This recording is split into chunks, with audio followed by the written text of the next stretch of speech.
over each other, but I don't want them to tread on each other, so I'm going to enforce very, very stridently with harsh punishments. I'm going to enforce a ban on speaking together. They have to speak separately. Nobody can trample on anyone else's words tonight. What does the governor feel about homophobia?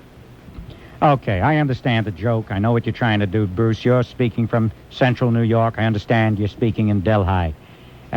And it reminds me, I'm happy that you're speaking in Delhi, because when I came back from New Delhi on a pilgrimage to study with the Indian Grand Masters, I came back with meditation techniques that have helped me to attain the level of tranquility that I now have. If you remember last year, I had a problem determining whether or not I wanted to run for president. If only I could have made a state budget that would have come in on time. If only the legislature, the Assembly, and the Senate would have cooperated and voted in my budget, I could have been president today. But I digress. And in the immortal words of Dr. Corey, could you repeat the question? Yes, the question that I have, and by the way, Governor, we would love to see you run. The question that I have is that how do you feel about homophobia? I mean, people have been... All right, you're making a play on words. The fact is, there is homophobia. You're making a little joke. I understand the need for levity, the need for humor, but I want you to bear something in mind. Gays have been excluded from the military for the past 50 years, but not only for the past 50 years have they been excluded from the military. We are excluding gays on a systematic basis from our police force. So what we need more gay cops to combat the very real disease, the critically urgent disease of homophobia. You can make jokes, and I don't blame you. Comedy, satire has its place in the community, certainly. No one will argue with you about that. Fact is, though, we need gay cops. We need gay cops the same way the Army needs gay soldiers. In fact, we need gay everything. Why, today, if you looked at your New York Times today, almost every story in the national, metro, and international arena has to do with gays. And you would correctly get the idea, Bruce, that gays and homosexuality is the most important issue facing the world today. Why, I'm surprised we have any time left over at the end of our day to contemplate other issues, because everything is gays. Gays dormitories in state colleges. The state assembly, the state legislature now, in the Senate, we're debating a bill for a statewide gay rights law. We already have a New York City gay rights law. We have a gay pride parade. We have the St. Patrick's Day parade, and we're going to make that into a gay parade. So it's true that in 1993, we've become a homosexual world. All that matters is to take care of the needs of the 98% of people on Earth who are homosexual. Hitherto, we've thought that the figure was 10%, according to the gay lobby, but if you look at the newspaper, even today, Thursday, you'll see that 98% of the population are homosexual, and that's how it should be. Heterosexuals have had hegemony for too long over the events of the world. Now the real players are the gays. Well, we need more gays on the cops. That's why I'm instituting a statewide program for the hiring of gay police. We need handicapped gay cops, deaf gay cops. We have to save money on jails as well, and Mayor Dinkins has a program that we discussed earlier today on how to save money on jails. Mr. Mayor, can I defer to you? I appreciate that, Governor Cuomo. It truly shows how society functions more smoothly when we have a Democrat in City Hall and a Democrat in the State House in Albany. You're referring to my new Executive Order number 696969, whereby we are going to eliminate jails, build no more jails, and close and turn those jails that we already have now into homeless shelters for the homeless in order to combat the perils of homelessness. Because it is only in combating homelessness that we can improve society. So that, according to Executive Order 696969, I hereby order all cops, all police, to quarter criminals in their homes from now on. If the police are behaving in such a fashion as to deprive the criminal community of their freedom, they are hereby obligated to take these criminals home and quarter them in their own homes with their own families. Thereby saving the citizens money on jails. That's right, Mr. Mayor. I congratulate you on your mandatory solution by having cops, making cops be responsible for the living quarters of criminals in their homes. That will cut down on police brutality and false arrest. If the policeman knows that he has to take the criminal home with him and put a roof over his head at his own expense, then we will cut down on brutality and false arrest. A brilliant solution to a critical social problem. Thank you. All right, Bruce, thank you very much. Thank you. Appreciate the call. Good night. On WABC, this is Jay Diamond, and we'll be right back with our guests and you. John Ferguson, president of the American Heart Association Mid-Bergen Division, announces they will hold their first annual Heart Ball on Thursday, February 4th at 7 p.m. at the Saddlebrook Marriott. A special tribute will be paid to Mayor John F. Ziza of Hackensack. Dr. Milton Weiner of the Hackensack Medical Center and Dr. Salvatore Laraya of Holy Name Hospital in Teaneck will be guest speakers at the event. The ball also features a fashion show by Saks Fifth Avenue in Hackensack, along with other entertainment. For tickets and journal advertisements, please call Ted Tukavorian, Heartball Chairman, at 201-265-0843 or 201-488-0055. That's 201-265-0843 or 201-488-0055. The American Heart Association is a nonprofit organization. This afternoon with Rush Limbaugh, Andrew Cookson won $2,000 with a Mystery History bonus game. Okay, now, Andrew, that's it. Time's up. You got to tell us who you think it is. I think that would absolutely have to be Manson. You are right. You get the $2,000. Listen tomorrow morning at 6:40 to Curtis and Lisa Sliwa for your chance to win $1,000 with Mystery History on the spot on 77 WABC. Jay Diamond.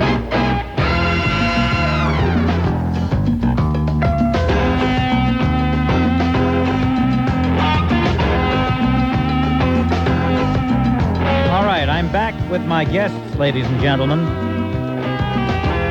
And we have here Governor Cuomo, Al Sharpton, Wilbur Tatum, Mayor Dinkins, Mayor Koch, former President Bush, and Robert Abrams.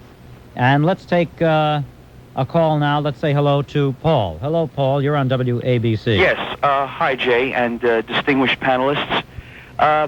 Jay, I would like to speak to Mr. Tatum. All right.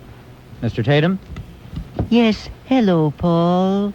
Yeah. How, may I ask how you're doing this evening, please? I'm doing fine, Mr. Tatum. Oh, I would like to address thank this you issue. So much. Okay, I'd like to address this issue. Yes. A few weeks ago, there was a program on Channel 13, the aftermath of the Crown Heights verdict, and What was the name of that community? I'm not familiar with it. Crown Heights, Brooklyn? Crown Heights. Yeah, yes, you've heard of it, haven't you? I publish in Manhattan. Yes, I know you do. Yes. Yes, the Amsterdam News. That's it, huh? Yes, correct. Yes, that instrument of truth. Proceed, Paul. Anyway, Mr. Tatum, I think you owe Jay Diamond an apology. And why I say this, there was a comment that was made by you that WABC it was made by Rabbi Avi Weiss, and Please don't embarrass me by repeating the unfortunate remark I made, Paul. You see, in an act of open-hearted generosity, yeah. Jay lent me $150 for my rent last month. Oh, I see. Yes. But I think what's important here is that the rest of the audience hear what you said. For those who missed it, you referred to Rush Limbaugh and Jay Diamond, and you used the term "the idiot at night." Yes. Well, Yeah, that's true. I think but that warrants an apology. Jay is much more magnanimous than most people, and so he forgave me when I apologized effusively. In fact, I broke down crying in his office, and he lent me $150 for my rent last month. Oh, I see. Well, that's very noble. And while we're on Yes, that Paul, subject, you remember my paper. I was the only paper in New York to Yes. publish the name of the jogger, yeah. and who made clear to the world that the boyfriend did it. Right. Yes. And those other young men were all innocent. They were Well, choir they boys, were. correct? Well, you must understand they didn't have recreational facilities. Oh, they didn't have recreational facilities. Yes, and well, many now- people don't have now- recreational facilities, and now- somehow they survive.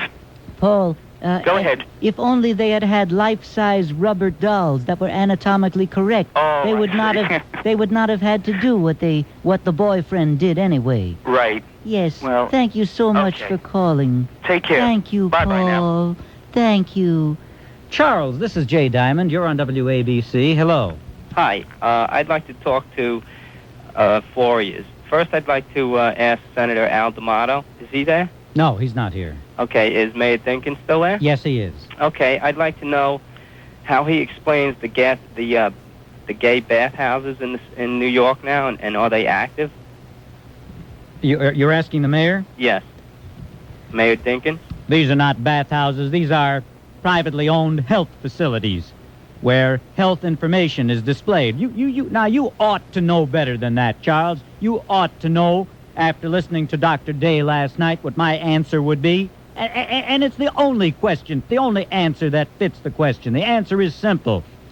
Charles, Yes. that is a place where gay men go for recreation, and these are health facilities, and this is the best place we can reach the gay community with our message of condoms and health advice. Okay, Mayor. Did you or did you not issue a permit for Reverend Al to march on Martin Luther King Day? Was there a permit obtained from Reverend Al? There are verbal permits and there are written permits. Well, what difference does it make? I see. You Okay. ought not to scrutinize everything that I do, because there are things that you ought to scrutinize, and this isn't one of them. Now stop being silly and go be a good citizen and do your homework and be a scholar in school.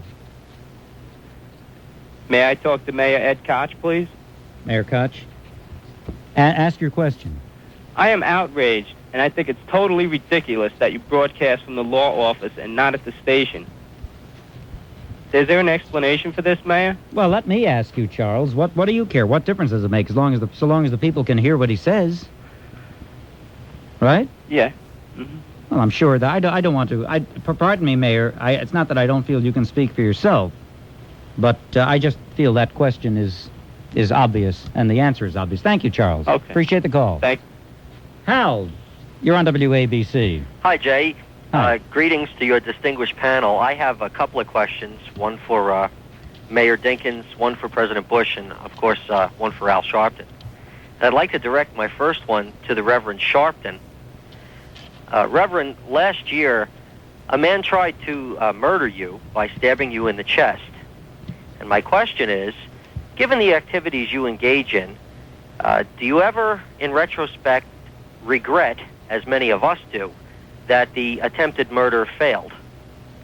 Well, I don't think that you should. I think the question is in poor taste, because I don't think you should wish murder on anybody. But I'm going to thank you for calling just the same, but I think you're out of line, and so we won't entertain that. Let's say hello to Barbara. Hello, Barbara. Oh, hi. Hi. Hi. I only have one question, Yes, Barbara. and this one's for President Bush. May I call you President?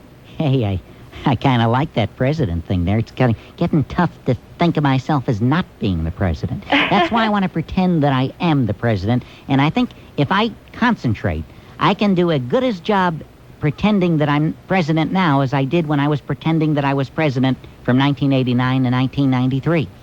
I think so, too. Yeah, I'm not really ready for change yet, either. But, Mr. President, is Jay Diamond good-looking? I'm sitting right next to him, and I want to tell you he has classic features. A nose you could cut paper with, a strong jaw, real strong. I've seen the strongest. I've been in the service. And strong jaw there, and great profile, great brow, chiseled features. I'd say one of the best-looking radio men. In fact, being on the radio does the guy an injustice. Yeah? He ought to be where people can see him. Oh, yeah. Well, you know what they say about radio personalities. By the way, now that I've described him, why don't you describe yourself? What do you look like? Dull and geeky. Actually, my husband just wanted to know, Well, thank you. That's all I wanted to ask. All right, thank you, Barbara. Okay. Thank you for the opportunity for the president to describe my appearance. Sure. Thank you very I love much. your radio station. All right, Okay. thank you. Bye. Chris, this is Jay Diamond. You're on WABC. Hi, Chris. Good evening. I wanted to take an opportunity to ask the distinguished gentleman, the two mayors of the city, whether or not they thought that perhaps it would be a good idea to utilize what is obviously great talent among the homosexual community, who seem to be rather miserable through all the protestation that we hear, that they seem to have I think what would make them gayer is to provide them with an outlet for their talent in city government. And I would suggest, because they tend to be focused on the intricacies of mixing their genitals with fecal material, that they get that they get involved in the Department of Environmental Protection. All right, I'm going to let them answer your question, but I want to say thank you, Chris, and have a good night, and pay attention to the answer now on the radio. Okay. Right. Governor, Mayor, the caller Chris obviously was being facetious, but I understand that you have some ideas about homosexuality and your response to the gay community in New York, which we all know statewide represents 99.9% of the state population, since 99.9, we could make that inference, I should say, ladies and gentlemen, because 99.9% of the newsprint and the airtime is devoted to stories that have to do with gay issues and gay problems and gay intrigues and gay business and gay dilemmas and gay life and gay death and gay games and gay playing and gay parades and gay marches and gay protests and gay bathhouses and gay books and gay culture and gay curriculum and gay condoms and gay filth. Excuse me. One could easily get the impression that 99.9% of people in the world are homosexual these days. But let me defer to you, Governor Cuomo and Mayor Dinkins. What can you do to solve some of the problems that gay people face? Jay, I'm glad you asked me that question. Give me an opportunity to thank and grovel at the feet of the gay community, the community that put me over the top last time when I won by 1.5 or 2% against Herb London and Pierre Renfray. And Mayor Dinkins, I'm sure, feels the same way, because the 2.4% that he ended up winning by was more than covered by the gay community. Without the gay community, people think the black vote put the mayor over it. It's not true. The fact is, homosexuals voting in unison, marching in lockstep, put Mayor Dinkins over the top. Isn't that true, Mayor Dinkins? One doesn't want to cast aspersions in any particular direction, and one ought not to cast blame for my election. I mean, to give credit for my election to any one community. It was the mosaic effect that put me over the top. However, if every gay individual had voted for the opposition, then today I would be the city clerk or the borough president of Manhattan, or perish the thought I'd even have a job instead of being mayor of New York. But I want you to have the honor, Mr. Governor, as the holder of a higher office than even my own, to describe our new initiative for gay respect. And gay respect it is. Now, Jay, what we've come here to outline is that in the wake of the controversy over the St. Patrick's Day parade, you remember, Mayor Koch, come over here a minute. Mayor Koch, what did you traditionally wear when you marched in the St. Patrick's Day parade? I think everybody remembers that I always liked. I used to march in my Irish outfit. You know, I call it my Irish outfit. Everybody called me Mayor O'Koch when I marched in the St. Patrick's Day parade. In that parade, I would wear an Irish fisherman's sweater. You know, a wool knit cable stitch, and I'd wear a green tam o' shanter. And I'd always have a green sash, and on that sash, I believe that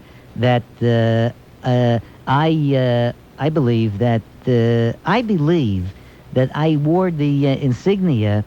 Today I'm Irish, and so I think that's the question. That's right. So what Mayor Dinkins and I are going to do in March in the gay, open, inclusive, all-inclusive, all-gay St. Patrick's Day parade, what we're going to do is the mayor and I have agreed to march in drag. I will be going as Judy Garland, and Mayor Dinkins, who will you be marching as in the St. Patrick's Day parade?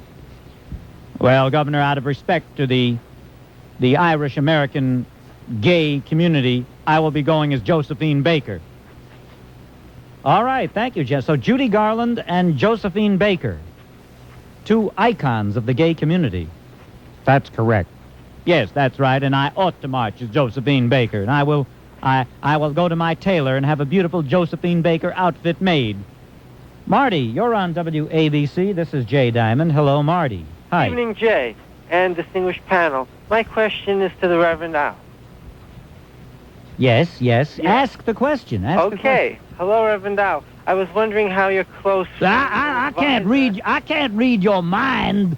If you want to ask me a question, I'm not the academician like Senator Monahan. Yes. You got to ask me the question, then I'm going to answer it for you. How is Hilly doing? How is that sage, your advisor Hilly? Have you benefited in the past from his wise advice and scholarly discourse? You have to ask Hilly that. Thank you very much. Joseph, this is Jay Diamond. You're on WABC. Hi. Yes, my question is for Governor Cuomo. Mr. Governor, I know and I understand that you're against the death penalty, but I was wondering if, as an alternative, you would favor lead implantation therapy as an antidote to recidivism among the criminal community. Obviously, you're making a joke.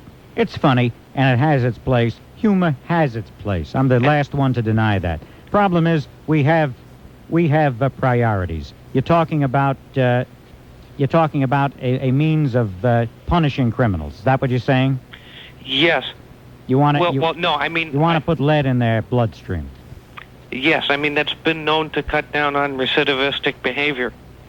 My other question: hurting people is never in the interest of society, Joseph. The fact of the matter is, the only reason there is criminal activity, to the extent that there is owing to a lack of self-esteem on the part of the criminal community. Wouldn't you agree with me, Mayor Dinkins? Oh, I have another question for Mayor Dinkins. I do agree with this, with you, Governor.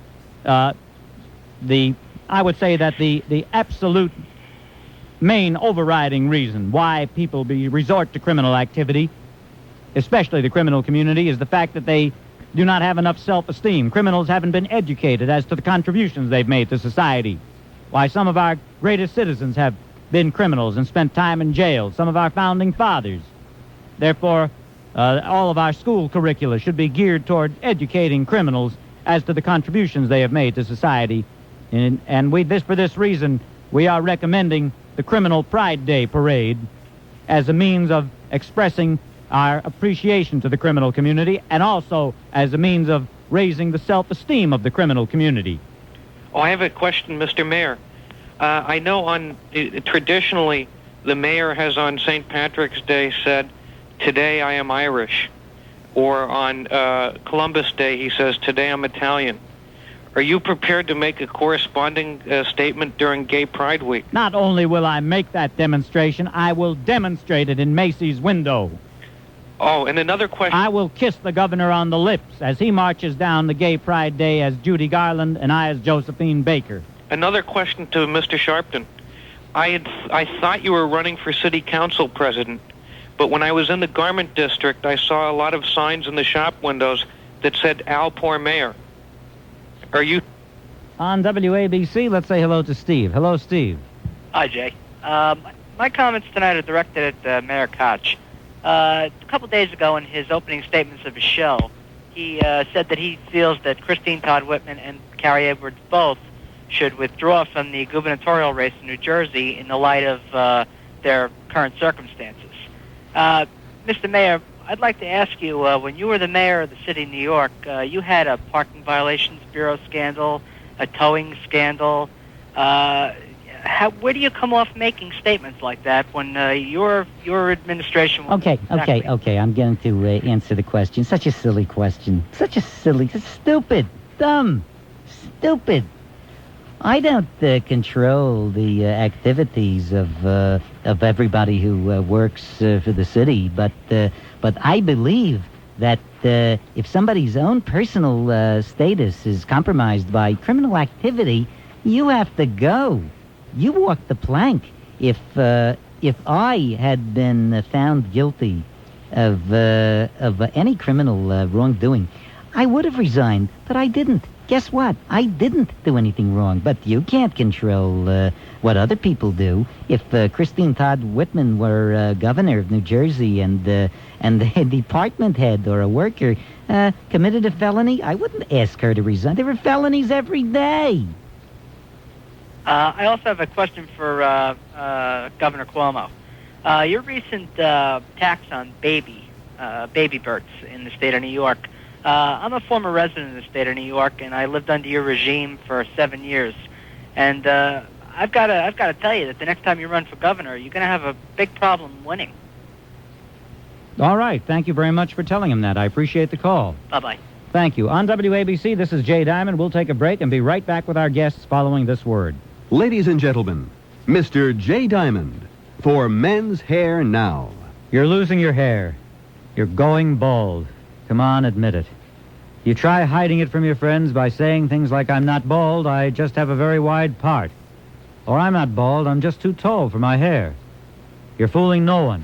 But you don't have to live this way anymore. Men's Hair Now has created a revolutionary new hair replacement process called Dermabond. Yep, Dermabond. No weaving, no sewing, no lumps, no bumps. Dermabond from Men's Hair Now is quick, easy, effective, and most important of all, it is undetectable. Only you'll know it's not your original hair. Men and women, for a free consultation and brochure, call 1-800-835-HAIR. That's 1-800-835-HAIR for Men's Hair Now. A phone call today could mean a full head of hair tomorrow. Curtis and Lisa. If Mayor Dinkins, right, is going to eliminate that 6% commercial rent tax on the Midtown businesses, supposedly to help the small business owners, Cuomo ain't helping it with the Empire Blue Shield Blue Cross increase because small businesses are going to take it on the chin because, you know, they have to contribute to that fund. And then we wonder why people leave 621. Curtis and Lisa Sliwa, weekday mornings 5:30 till 9 on 77 WABC. Jay Diamond.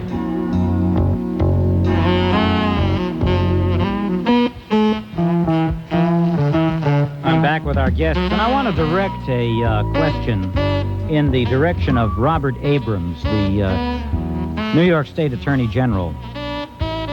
Mr. Abrams, why is it that you did allow Reverend Sharpton to cop a plea and to pay a very small $5,000 fine instead of prosecuting him to the fullest extent of the law for numerous counts of New York State income tax evasion? What was the reason that you did that? Because I'm weak. I'm weak, and I don't know how to be strong. That's why I disgraced myself in the race for Senate. I'm weak, and the people knew I was weak. That's why they voted for D'Amato. Nobody voted for me because I'm weak, but I can't help myself. That's the way I am. I'm congenitally weak. Thank you, Mr. Abrams. Let's say hello to Jeff. Jeff, this is Jay Diamond. You're on WABC. Jeff, are you there? Jeff, come in, Jeff. Yeah, I have a question for Al. Jeff, where were you that whole time? Oh, I went to light up a cigarette. I hope I don't have a heart attack. No, while talking there's to you. no smokers here. Can I ask Al a question? I suppose so. Al, is it true that you got your gold pendant by snatching it from the neck of an Olympic gold medalist? No, it was an old lady. An old lady? Oh. Is it also true that the ranks of your marchers have been diminishing over the years because you're cannibalizing them? First of all, you're wrong. I bought that gold medal from proceeds that I've made for my job. And As soon as I figure out what my job is, I'll tell you where I bought it. Miriam, this is Jay Diamond, and you're on WABC. Hello, Miriam. Hi, this is Miriam from Brooklyn, and I wanted to first ask your guests if they're aware they're on with one of the funniest talk show hosts in New York City. And since I'm such a fan of yours, I'm sure you'll let me ask a lot of questions. Okay, first I want to ask Mario, do you read the New York Post? I read a digest of all the different papers. That's P-A-P-E-H-Z. Oh. I read a digest of all the different papers.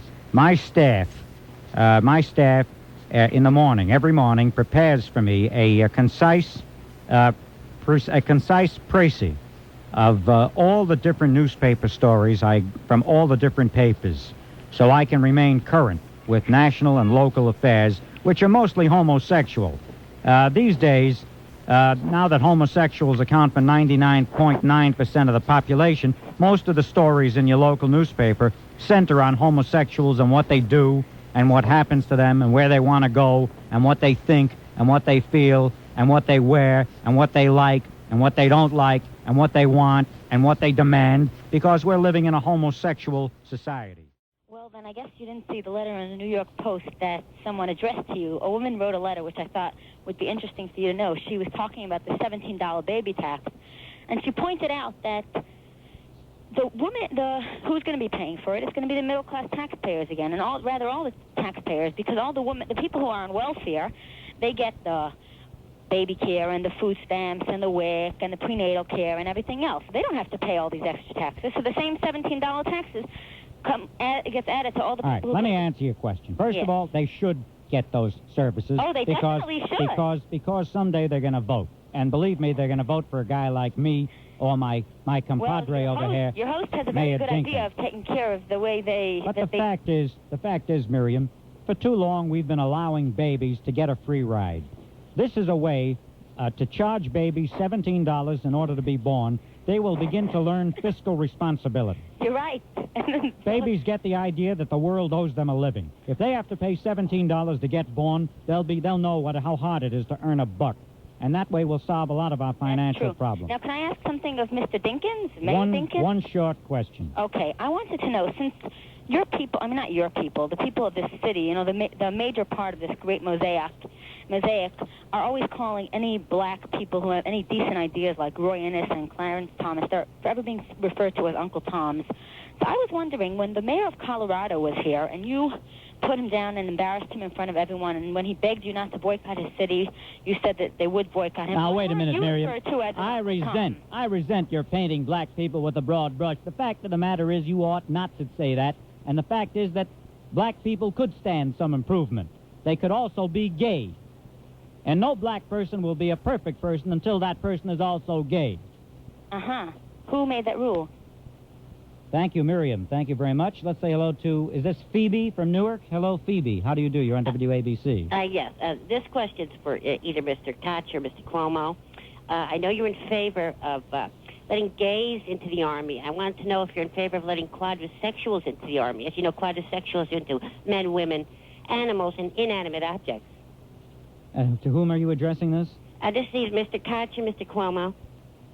All right. Well, you tell me whom you want to speak to. Mr. Koch first, please. Okay, could you recite that question? I don't understand this. Is this a trick question? No. Get it? Turning tricks, homosexual. Would you think long and hard about it, please? You think funny. We don't want quadrisexual. There's no such thing as a quadrisexual. You're trying to be funny, and it's not funny. But thank you for the call. Okay, let's say hello to John. Hello, John. You're on WABC. Yes, I'd like to direct my question to Ed Koch. Now, why does Ed Koch think he's the voice of reason? Mr. Koch, would you like to answer? I'm the voice of reason. All right, let's... I don't know what happened there. We got cut off, and I don't want to... Tony, hello. This is Jay Diamond. Hello, Jay. Yes, Tony. Is Mr. Dinkins there? Yes, he's still here. Okay, Mr. Dinkins, I understand you didn't like the idea that Bob Grant gave you the name of the men's room attendant. I thought it was very appropriate because New York City is a big toilet, right? And you're the mayor, so that makes you the attendant. I'm glad this is just about over. I'm not going to let him answer that question because it's a silly question, Tony. I know you meant well, but I just can't do it. Let's say hello to George. Hello, George. Yes, Jay. Yes, George. I have a question for you, and hopefully, if Mayor Dinkins is not around, he may get annoyed by this question.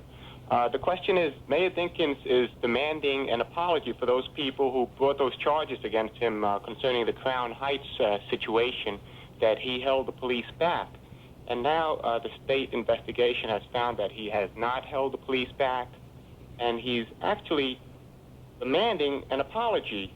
Well, I would like to remind Mayor Dinkins that he is not only the mayor, he should accept full responsibility. Now, wait a minute. You ought not to make that kind of an aspersion on my character and performance in office. Now, just wait a minute. I'll answer that question, but let me just say that not only have I been cleared by the State Investigation Committee, the way Laura Blackburn also cleared me of complicity in the boycott that lasted a year that I could have stopped within a week, but the fact is that to this date, not one person has been convicted of anything in Crown Heights, so there couldn't have been a riot. The fact is there was no riot, because if there were, there would have been convictions.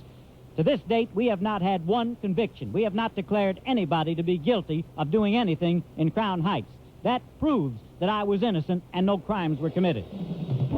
Thank you, gentlemen. Thank you all for coming in. Until next time, au revoir. This is America's most listened to talk radio station. WABC New York. Open phones now. It's midnight. You know, I said something in jest in the last hour, ladies and gentlemen, when I was playing games as Governor Cuomo, that it seems that 99.9% of the world must be homosexual because 99.9% of the news centers around homosexuals, their activities, their goals, their triumphs, their pitfalls, their yearnings, their wonderings, their musings, their problems, their pains, their glories. It's just ludicrous. When you pick up the newspaper now, it's as if it's a parody of the real world. It's an inside-out world. To think that we devote this much attention to the plight of homosexuals, to the greater glory of homosexuals, strictly because they want to have sex with members of their own sex, and that not only do we have to tolerate it, which is easy to do, just let people be, which is all that I really want out of life. I don't want the government or other people to oppress me. I want to be let alone, and I think I have every reasonable right to expect to be let alone. And what's more, you don't have to be a historian. You don't have to be Will Durant or Arnold Toynbee or Bruce Catton to understand that the principles underlying the foundation of the United States over 200 years ago pretty much came down to letting pardon the expression, letting a man alone.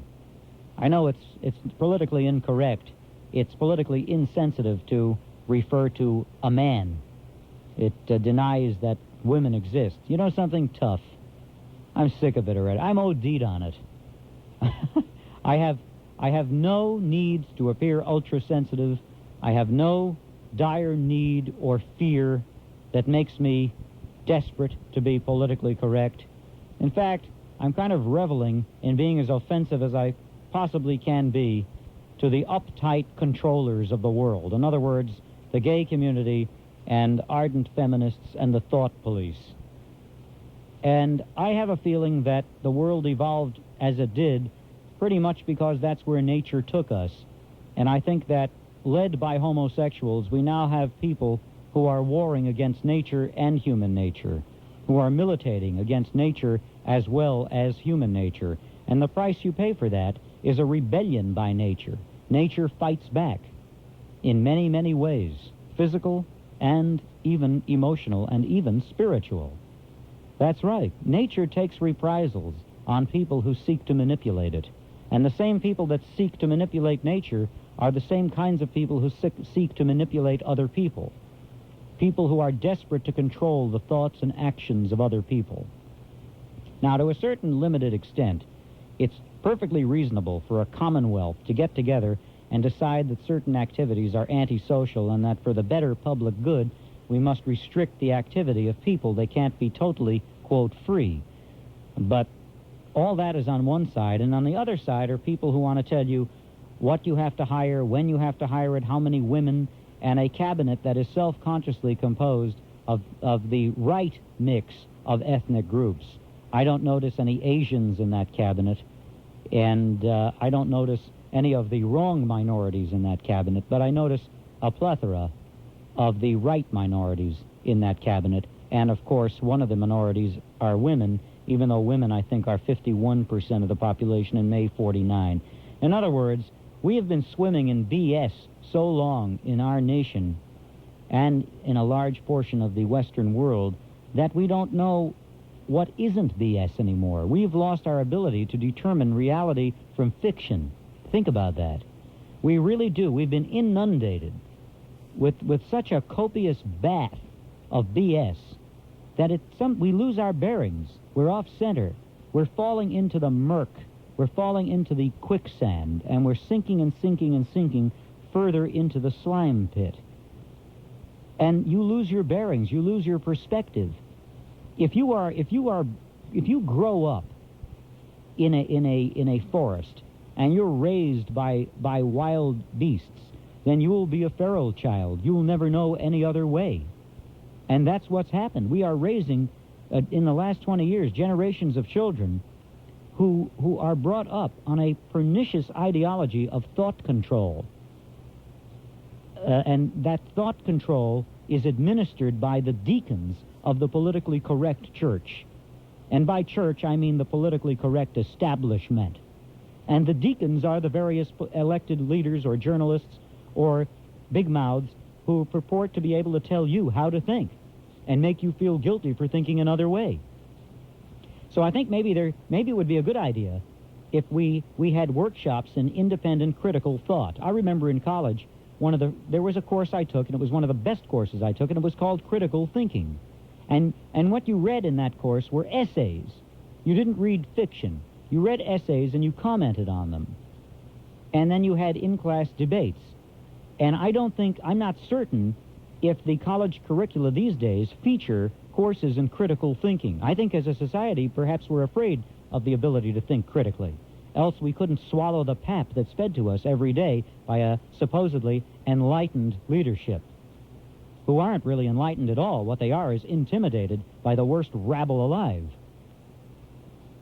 But ask yourself why it is that 99.9% of the news that you see in the print media or in broadcast journalism centers around homosexuals. Isn't it getting to be ludicrous, laughable? Nature's had its rebellion against it. When are you going to rebel against it? All you see, today's New York Times, gay rights bill in New York State, a battle being waged in the state Senate and state assembly. St. Patrick's Day parade. Guy Molinari, let's go to Staten Island. Art Piccolo, well, come down here to the lower Manhattan. Oh, no, let's have two parades in Manhattan. One here for the gays and one for screaming and yelling, name-calling. Why? Why are homosexuals so important? Why are homosexuals that newsworthy? Who cares what they think? Who? Who cares? You heard Dr. Lorraine Day last night. Look at the way that they have intimidated the leadership in New York City. Margaret Hamburg's title is Health Commissioner, and yet she presides over a health system. She presides over a bureaucracy that allows a couple of 3 or 4 gay bathhouses to flourish. And those aren't bathhouses, as she described to you last night. They're sex houses. Anonymous, multiple partner, in the dark sex houses where men commingle all night and all day with however many anonymous, unknown, unnamed partners that they can find. That in the middle of an AIDS epidemic when gay radicals are marching in the streets and desecrating St. Patrick's Cathedral because they're not getting enough money for AIDS research. So on the one hand, they want to continue the kind of behavior that is enabling AIDS to flourish, and on the other hand, they have their hand out crying that you're not giving them enough money. Then the gays in the Army, statewide gay rights bill, Cornell University, gay dormitories, bisexual dormitories. All day, the only news stories that you hear are gay, gay, gay, gay, gay, gay, gay, gay, gay. Chris, you're on WABC. This is Jay Diamond. Hi, Jay. How you doing? I haven't spoken to you in a long time. I don't think the ban against gays should continue, but I think their service should be allowed on condition of them staying in the closet. I mean, the primary purpose of military service is to defend our country, and if one can't contain the urge to express their sexuality, I think they should seek another avenue to do that. And one thing that's absurd about this whole situation is gays are not banned as it is. If a gay person wants to serve, all he has to do is be quiet when he goes into the military, as have many gays who have served honorably. You still haven't learned the essential lesson of late 20th century life, which is that every aberrant society, every aberrant group of individuals taken together want, quote, respect. Mm-hmm. And the reason they want respect is because they sense their own ineptitude, they sense their own perversity, and lacking any real reason for warranting respect, they crave it all the more. Hence, they demand respect, day in and day out, ad nauseum, ad infinitum. It is these demands for respect by every outfit of more than 10 people who are socially perverse that is repulsing me, and I think turning off a lot of other people as well. And for a darn good reason. I agree with I want to be let alone. I don't want to look at my newspaper every day and see gay this, gay that, gay ban, gay rights, this gay, that gay. Uh-huh. I happen to agree with you on this issue. Anyway, let's get off this subject because you said that you're getting sick of it, and so am I. I just want to compliment you. Your imitations of Cuomo and Dinkins were fantastic. And I'd like to suggest that you go on Bob Grant. Yeah. And have the same type of press conference and let Bob be the moderator. Because you do the best Mario Cuomo imitation that I've maybe heard so far. we'll do that pretty soon. I think we're going to... Do that. That would be great. I mean, I don't agree with Bob at all about anything, but I really enjoy him, and I enjoy you too. So I think it would be great if you did that in the afternoon while I'm driving home from school. All right. What time do you drive home? Usually between 3 and 4 o'clock. Oh, that's the roughest time. If you said 6 and 7, maybe. Hey, then I'll stay home and I'll listen. I'll stay home and I'll listen. All right, I'll do that. Within the next couple of weeks, I'll ask Bob if he wants to play that routine. All right, Jay. Thank you, Chris. Thanks a lot. Appreciate the call. Bye-bye. Okay, on WABC, that was Chris, and now we're going to say hello to Todd. Hello, Todd. Todd, are you still there? Hello, Jay. Yes, Todd. How are you? Good. Oh, I listened to you for a very long time, and I really like the show very much. Thanks. And I know you don't really want to talk about this much more. No, I will. I will talk about it. I find it very interesting stance on the issue as far as the perception in the media of gays recently, as opposed to how they picturize the black, as far as picking up a newspaper and reading gay, gay, gay, and then pick up a newspaper and saying black rights, black this. And although it does not seem related at first, I believe that there is some sort of a media view of the two groups' issues that seem to attract their attention in a very similar way. And I was wondering if you had any input on that subject, on that slant, I should say. No, I was hoping that you had something to say. Well, the way I look at it is that they are looking for a type of scapegoat. And by that I mean when you are talking to a gay person, you say, why don't you stay in the closet? And when you're talking to a black man, why don't you stay down on the farm? You know, I think the two things seem to interrelate a little bit. And I do believe, now I happen to know personally military men because I am close to Lakehurst where I stationed a number of my friends who I happen to know that there is and there always will be gays in the military. Obviously, one of the reasons is that... No, you're wrong. You're mistaken. You're in error, Todd. How do you think? How do you believe, Jay? There are homosexuals in the military, but there are no gays. Culturally, there's a vast chasm between gays and homosexual. Gays have a psychological need to be admired for their homosexuality, to be noticed, and to be esteemed for it. Homosexuals tend to stay private about their sex lives and to live a life on the planet Earth, not on the planet gay sex. That's the difference between gays and homosexuals. So there are no gays in the Army. I see what you're getting. I see it's a more political aspect that you're referring to. Then let me rephrase. There are homosexuals, and there always will be and have been in the military. And I find that I would think the general public would be surprised that proportion of homosexuals in the military, that this issue is not something that all of a sudden just came up.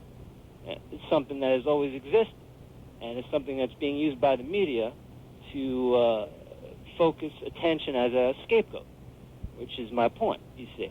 The recent riots in Los Angeles were something that the general public could focus on as a group of people being scapegoats. Well, I don't understand scapegoats. Well, what I mean is people are looking to lash out at certain groups in this country. Well, who did the rioting in Los Angeles? Well, it wasn't one, two people. It was a bunch of people. Yes, so are you telling me that because other people notice the rioting and comment on it derisively or critically, that they are scapegoating those people? They're scapegoating the people who have a socioeconomic stake in rioting, so to speak. What do you mean by... Well, I don't understand what a socio... You mean they want things for free? You got it. And they will take it. And where we're sort of getting off a little track here, I believe that the issue at hand seems... Whatever issue seems to be in the forefront of the media seems to take up whatever the... And it's a focus.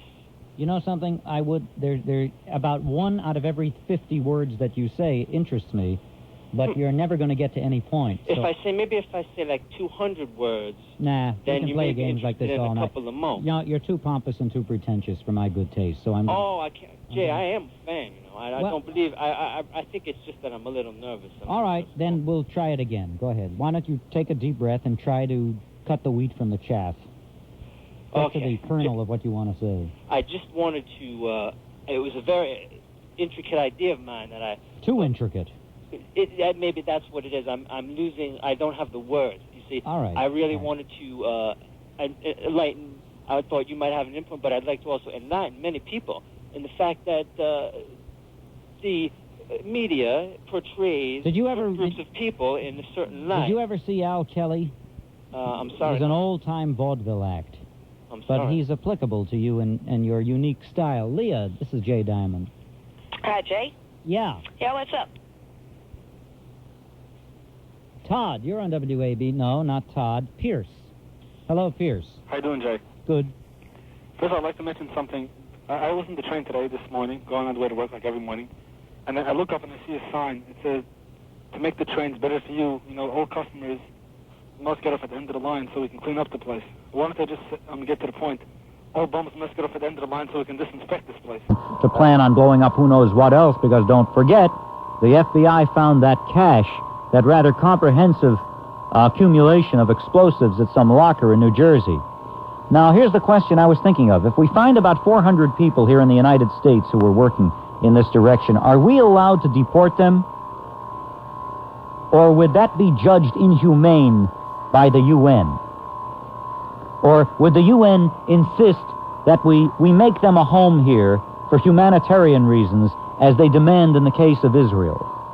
So let's say there's 400 of these people who were involved in killing American or trying to kill American school children, because there were school children up in the highest floors of the World Trade Center on that fateful Friday. And let's say we find out beyond a doubt that there were, say, 398, let's round it off, 400, the same number of individuals, of terrorists that the Israelis expelled, kicked the hell out of Israel. I wish they'd kick them all out. I don't know why they even endure one. But let's say we find that there's 400 here, which is the equivalent number that the Israelis pushed away, kicked out, deported. And now the UN says, oh, all these third world people, oh, it's terrible, the Israelis are inhumane, they put these poor people out of their homes. They didn't murder them. They didn't bomb them. They didn't torture them. They didn't jail them. They just said, get lost. We don't want you here to foment trouble and kill civilians. So if we decide the same thing, if we find 400 guys and women who were involved in the conspiracy, are we allowed to knock them? Can we get them out of the country? Can we knock them off? Can we deport them? Or are we going to be forced to set them up in maybe a model cities program or something? A model cities program for terrorists. New York will bid on being the first city to show its hospitality and humanitarian outlook toward those unfortunate members of the terrorist community. We must not paint all terrorists with a broad brush. Why, there are many different kinds of people in the terrorist community. It's only a small percentage of terrorists that actually blow things up. My heart goes out to the mothers and fathers of those terrorists that were caught and imprisoned by the oppressive FBI. Come to New York and live here. We'll clear out the home port, which was just, the home port was a mere metaphor for the oppressive military-industrial complex which enslaves poor peoples,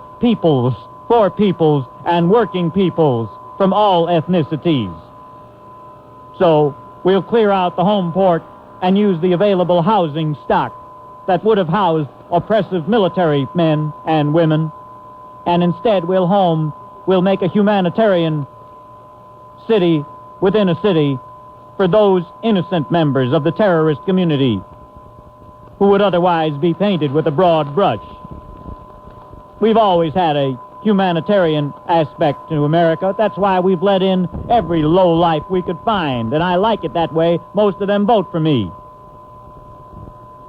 Nick, this is Jay Diamond. Hi. Hi, Jay. You know, it's really wonderful listening to you because there is a little piece of Jay Diamond in me. I actually can share your anger, your outrage at the fanatical enemies, the maniacs who murder and do all these terrible things. There is a wild kind of sick energy polluting the soul of this nation. And as I say, I don't put myself on a perch above anybody else in my emotional reaction. There's a part of me that feels the way you feel. I understand it. However, especially in the case of this doctor in Florida who was butchered, murdered point blank. They had a wanted poster out 2 weeks ago with his name on it. This was a premeditated act of terrorism, in my view, and all those people demonstrating nearby shouldn't have walked off scot-free. As far as I'm concerned, they should be arrested as accomplices to that murder. Let me tell you the coda to this little symphony, Nick. I saw come over the American Broadcasting Company Network News Tonight a report that the so-called, the leader, I guess you'd call him maybe he's the sheik of that church. Or is it Sheikh? Randall Terry? No. There had some other name. I don't remember what his name was. Someplace in Texas. He has started a trust fund for the family. Oh, no, not the family of the victim. He's taking a collection for the family of the murderer. That's right. That is sick. Well, and that's a religion? There you go. And that's the whole point. Because the thing that creates this violence, all these people, whether we can...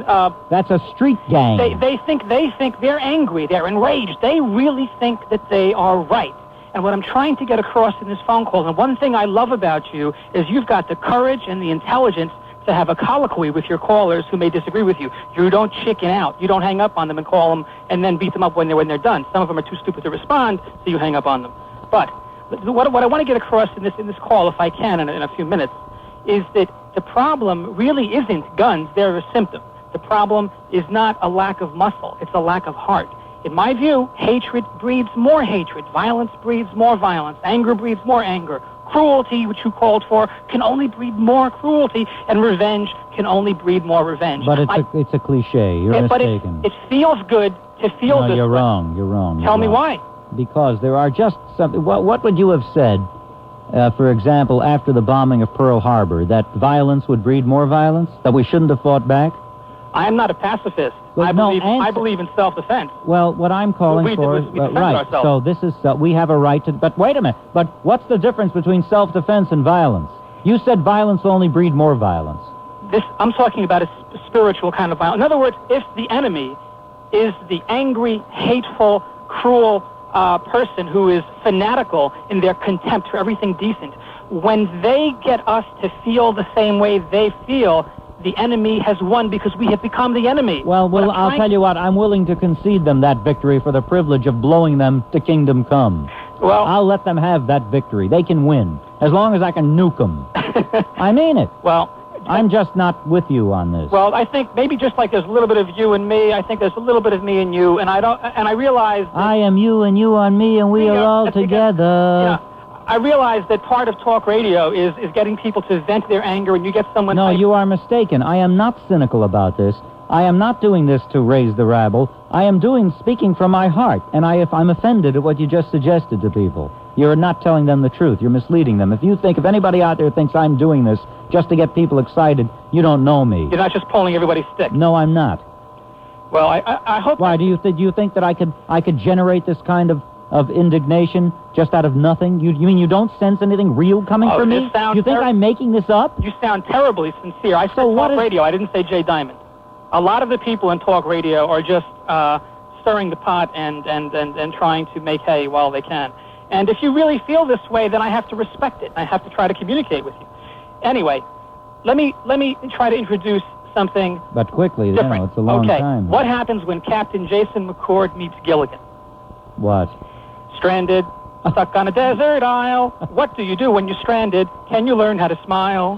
Wherever you go for the rest of your life, there's Gilligan, the skipper too, the millionaire and his wife, the movie star, and the rest. I'm stuck on Gilligan's Island. You really have a lot of scope to your performance. You go all the way from terrorism and empathy with the human condition right on down to Gilligan's Island. Hey, listen. A lot of very lush. If you lose your sense of humor, you lose your humanity. Thank you, Nick. Thank you. But he wasn't. He stayed here, stayed at his job, stayed in his home, even though there was so much evidence linking him. He had a shared bank account with this guy. He spoke to him on the phone 15 times a day. You ask yourself, why? Why wasn't he smart enough to leave town, to split? You know why? He said, maybe Clinton is even more liberal than Bush. If Bush gave the insurrectionists if he gave the burners of Los Angeles $1.3 billion, he'll give us $10 billion.